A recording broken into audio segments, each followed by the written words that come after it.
Good morning. Yes, I sleep with my lashes on.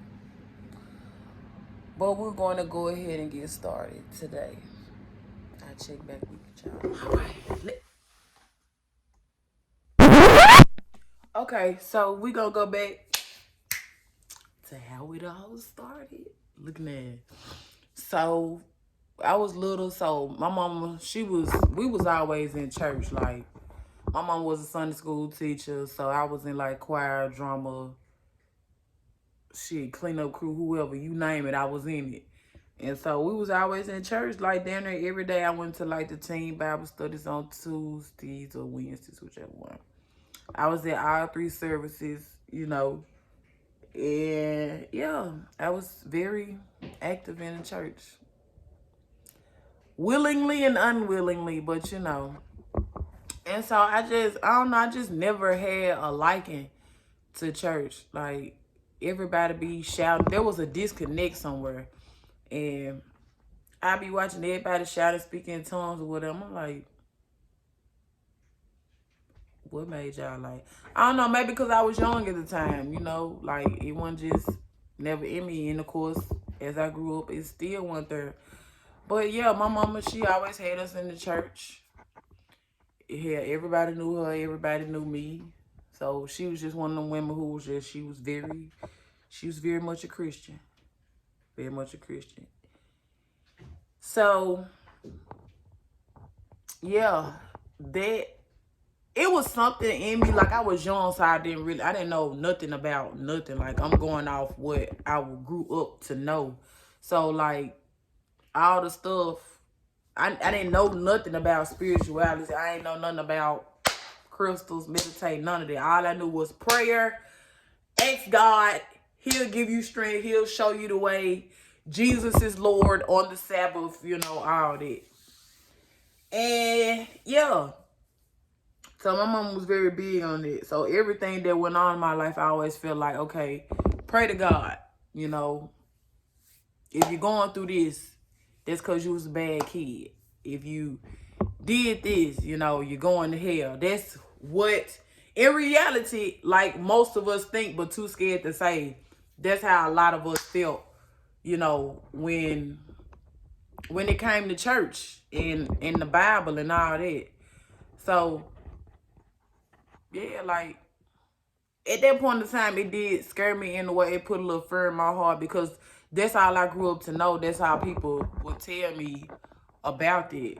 And that was one of the reasons why I never also disrespected my parents and nothing like that, because it was like they always put that fear in you of, oh, you're going to go to hell and you're going to be condemned and you're going to do this and you're going to do that. You're going to sit in the pits of hell, like.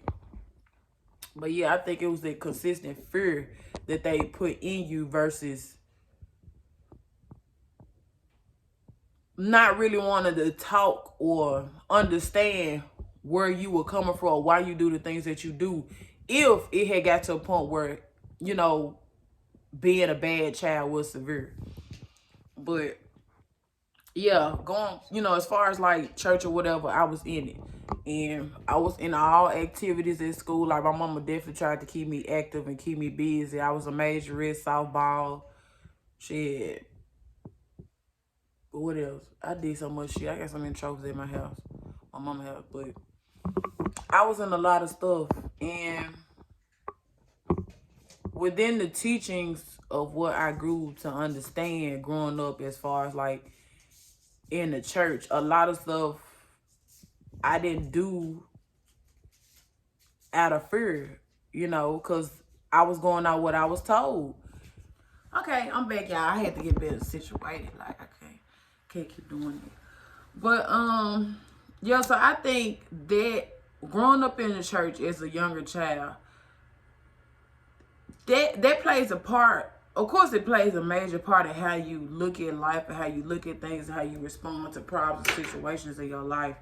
Because, like I said, as a child, you don't too much know things. You only go by what you were taught. Spirituality goes off what you experience. And I think that, I'm just going to be honest, A lot of times when you hear sneaky church girls, that's because they weren't allowed to experience nothing. They were always told, well, if you do this, you're not going to heaven.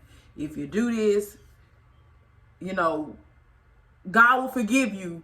But right now, in reality, I'm just going to be real. In reality of it, you have people that look down on anybody that thinks different of them.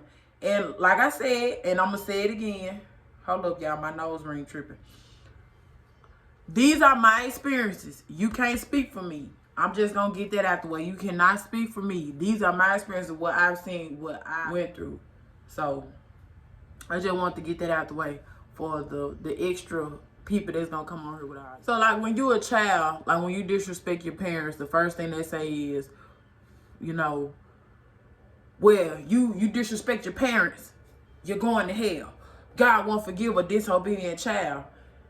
And that also come, I'm not gonna lie, that's kind of how my childhood was. Like, my mom always told me, if you disrespect or you be a disrespectful child, you know, God won't forgive you, or, you know, you won't be blessed type of situation. But that's where the lines of also respecting your children and respecting their emotional state comes in it. That's the difference with that. That's the difference that I saw. And I think that there's a lot of reasons why people converted to other, you know, spiritual teachings. Something that heals them in a different way. Because as a child, you were always told that you didn't have an opinion. As a child, you was always told that, you know, you too young to be tired. You too young to think like that. You too young to do this. Or, like, you ain't entitled to feel a certain type of way. And I never respected that. Like, something in me always never respected. It never respected the way that some people thought. Like, how the hell could you feel like, regardless of my age, regardless of my gender, you feel like I don't have feelings? Like, how the fuck you feel like that shit is okay? Because it's not. And so that also goes into play in today, as far as how I treat my children. Like, I never want my children to feel like their opinion don't matter. I don't want my children to feel like their feelings don't matter. Everything I try to do, I'm not perfect, so everything I try to do, I try to take their feelings into consideration. Even if it's a situation where I automatically just go off the handle and I make an assumption thinking that, okay, who the hell didn't flush the toilet? Who the hell put all the food in the sink like that? And I'm calling one child name. When you wrong, you have to apologize. And I think when I was growing up in that time, a lot of parents, old school parents, weren't really trying to apologize. They weren't trying to apologize none of this shit. Whatever they said, however they felt, they stood on this shit. And that's where me emotionally, from the emotional standpoint, I started shutting down. For one, it was just because of what I was always taught. If you talk back, you know, God not gonna bless you or whatever because you're a disobedient child. And it was just also to, like, avoid conflict. Like, I ain't the type of person to argue. And that's as an adult. Not even necessarily having so much to do with the childhood.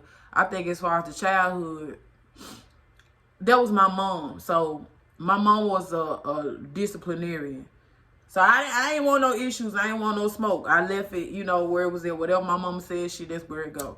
But at the same time, it fucked with how I communicated. Like, if it was an issue, I just felt like my feelings wouldn't be taken into consideration. Because what the hell, like, you know, motherfucker gonna feel how they feel anyway. And my daddy was different. Like, my daddy wasn't even in church like that. He wasn't one of them. He was, for lack of a better word, he was a street nigga growing up. So, you know, when it came, like, talking to him or something, he a man. Like I said, older generation of men, they really weren't in tune with their emotions. Like, they ain't know how to talk their problems out. So if it was an issue, I talked to him. Because like I said, he was the house I went to when my mom was getting on my nerves. So even when I talked to him, it's like nothing was still, it wasn't being felt on the emotional level to where it's like, oh, I released all this. Like, I just feel so much better than that. It wasn't like that. And at that point, it was like I really started to shut down because I had nobody to just really talk to on the emotional level to where I feel like they will understand. Like, even after I talked about it, there was no sigh of relief. So I just learned how to hold stuff in. And once I started putting that mental block up in my head, I think that's where the fuck my bad memory coming from too. It definitely be coming from that. Like, when you suppress stuff in your mind like that, I think that's why I always wanted to be a psychiatrist. But when you suppress stuff in your mind and you create that mental block in your head, that causes memory loss. That causes some to be bipolar, depression, anxiety, PTSD, because you haven't expressed how you feel. You got all this bottled up. In further along as we go, I'm gonna also get into mental illnesses too, and how it plays a part in childhood, what you do, the way you think, and how you handle and cope with your problems. So that's gonna be something that we're gonna discuss later on. But for right now, of course, we just going back to childhood traumas. But yeah, I think that's where I started to become emotionally numb, because at that point in time wasn't nobody hearing me. It was in that stage of my life. So as far as like emotionally being dependent on somebody, not to the people. Like, I had people, I'm not gonna lie. My mama, this is in no way to make it seem like my mama was fucked up. Again, this is just, I've come to the point, and now a lot of women and men like me that are going through a spiritual journey to learn that a lot of the stuff that we went through is not their fault. Like a lot of the older generation, they going off how they was taught. They going off what they believed in and how they was able to, learn and love. Like, they adapted. They was a product of their environment in an emotional sense. So, a lot of the stuff that they did here, they was just trying to do the best that they can, but shit, they had their own traumas to deal with. And I feel like a lot of what's going on today, a lot of people who are starting to become awakened are starting to realize that, they need help too. They only going off what they knew. Now, any other motherfucker who was on some other stuff, harming children in a physical manner, then you can go to hell. But yeah, so again, it's not to make my mama sound bad or not to make my parents sound bad. This is just strictly off of what I went through, what I experienced, and how I got to where I am now. So, going back to what I was saying initially, I just became emotionally numb. Like, any issue that I had, I just kept to myself. And I was just like, to hell with it, fuck it. It is what it is. It is what it's gonna be. And that affected how I looked at relationships. That affected like how I responded to stuff. Like I said in my previous video, I had boyfriends, so when somebody hurt my feelings or broke my heart, I move on. I feel like I didn't have no time to address you. Ain't no point of addressing you. You're not going to change. You're not going to see the error in your ways. So what the fuck? What if it's next and then I ain't ugly? So, man, when it came to boyfriends, I was having shit. But like I said, that went back to also not wanting to be alone. Because I was alone too much at home. In a sense, like, even though my mama ended up having my little brother. So let me just go to a small little backstory, because I did mention in my previous post, like, my mom and dad, they were married. My dad cheated and he got married, and of course they got a divorce, and my mom she moved on. She got with my brother's dad, and they had my brother. Let her tell it. I told her I was bored. I do not remember telling my mama that I was bored. I probably did, but not to the capacity of I want another little motherfucker in the house. Like, I gotta share shit with you, bro. I don't want to share no with you right now. And yeah, so that's how that happened. So I just want. So yeah, like, my mom had my little brother, whatever. Even still with him being in the house, but he wasn't nobody I could talk to. Like, the little motherfucker was just born, He a baby, then he a boy. He coming into the world. He don't know half of what the hell I'm going through or what I'm dealing with. You know, and then at that point in time when he was born, all the focus went off of me into him. Him being a newborn baby, him being the boy, you know how that goes. Like, we all done experienced it. And even still, like with my dad, he came around, he was also in his life as well. But I'm like, bro, this not your kid, fool. Like, stop showing him so much affection. Like, I need that. And again, that's also where the boyish ways came in there. Because I'm like, shit, my dad was showing all the boys love. So, I'm finna get in the crowd with it too. Shit. If that's what he want, then this so be it. So, that's kind of, I was in a way still kind of seeking that love. That extra little love that I wanted from my dad. But,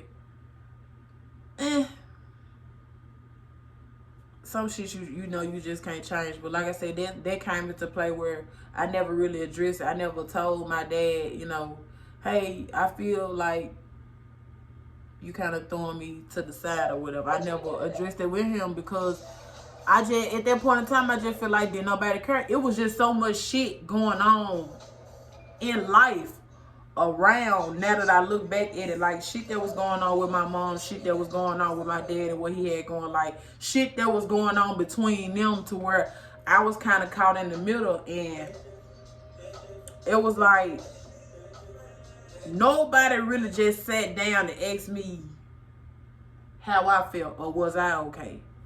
So, and even if they did, I just kind of brushed it out because I just feel like it wasn't going to change nothing. It really wasn't. And that's how the whole stage of me being numb to my emotions, damn near acting out like the whole masculinity. And it's so crazy, like as much as I act like a dude, I'm not gay. Like, don't get me wrong, I love a beautiful woman, but I'm not gay. Like, I never I just liked it, the sense and the comfortability of being or acting like a little boy. It was comfortable, like, I wore dresses and shit, but nah. Even to this day, I'ma thug it out in some jeans and a hoodie. Fuck you talking about, like, none of that. But yeah, so it kind of fucked me up in a way, holding my feelings in. And then, like I said, by me growing up in the church, I don't think at that point in time parents were able to receive constructive criticism. Because whenever you said something to your parents, it's, oh, you talking back? Oh, you getting smart? And it's like, no, I'm not getting smart. I'm just responding to you or how I feel, and how you receive it is on you. But you can't, like, I think at the point in time, it was like parents would try to tell you how to feel. And it's like, as a child, that's all you know. You like, shit, she told me, whatever. But I think in this day and age now,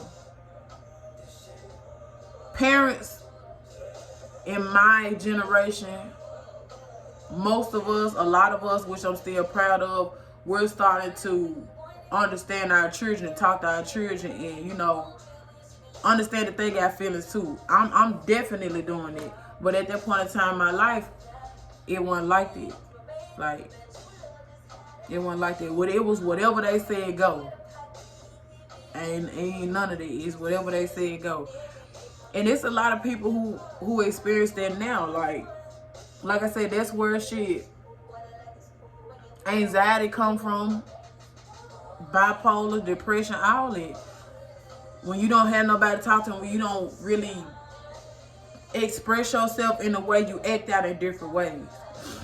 My way of acting out was, shit, I don't know, I had many different ways, but it wasn't to no extreme. Like I said, I wasn't sneaking out. I wasn't doing drugs. I wasn't drinking. I was just doing, like, teenage shit. The most getting in trouble at school, like, acting out, getting in trouble at school. That was it. So that was just my form of acting out.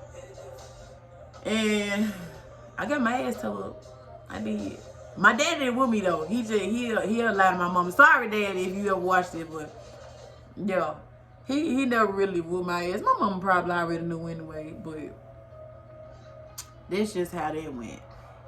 And like I said, it's just a lot of people that went through that same situation as me, and I think a lot of us are starting to address it, because of course back then older people weren't trying to put no name on none of they mental, I don't want to call no disability, but mental disattachments. Like, they weren't trying to put no label on it. It was, everything was let go and give it to God.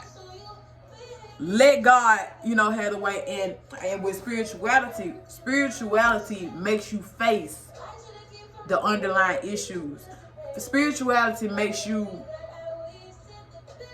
face yourself, face your demons. Like, if you a person who holds stuff in, you know, spirituality will put you in a situation where you have to face that. Like, all of that is going to show up in any relationship that you have. Like, you just can't go around your whole life fighting depression. At some point in time, you're going to ask yourself, how did this shit even come about? Like, where I get this shit from? So a lot of times you have to go back to your childhood to figure out, at that point in time, the beginning of how all this shit started. And once you get to that point and you work on that, it helps you to address a lot of issues that you're dealing with. Like, I don't give a fuck if it was a friend that affected you. Address that shit. You know, to other people, the things that bothered you may not have bothered nobody else, but it could have took a toll on you, because you don't know what the fuck a person done been through. And I feel like people shouldn't shut down people's way of reacting or way of approaching a situation that affected them. Like, people really going through some shit out here on the emotional sense, and people too scared to say something, because the shit that we went through in the childhood, we feel like everybody is gonna react like that. Like, if you have parents who just, you know, threw your emotions to the side, or didn't acknowledge you, or just belittled you, or gaslighted a situation, you're gonna think that everybody in the world do that, when it's not. You know, you have to talk to somebody out there for everybody to talk to.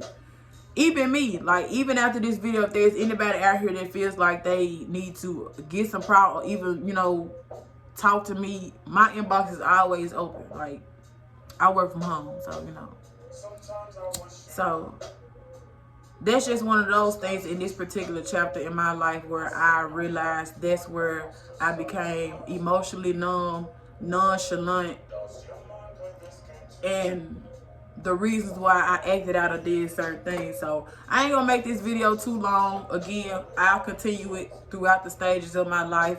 Again, don't forget to like and subscribe and comment any suggestions, anything that you want me to address that you feel like I didn't address enough, any questions as far as like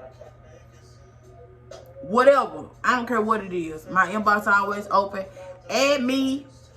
My Instagram will be right somewhere right here, so you can add me on Facebook, Emerald Green. Instagram is mother_Emerald. YouTube channel here, of course. So definitely looking forward to seeing y'all. Definitely looking forward to continuing my story of manifesting my life. I hope you guys enjoyed the content. Like I said, anything that you feel like you want to get off your chest, or anything that you feel like you want me to address, I'm here. So peace out, y'all.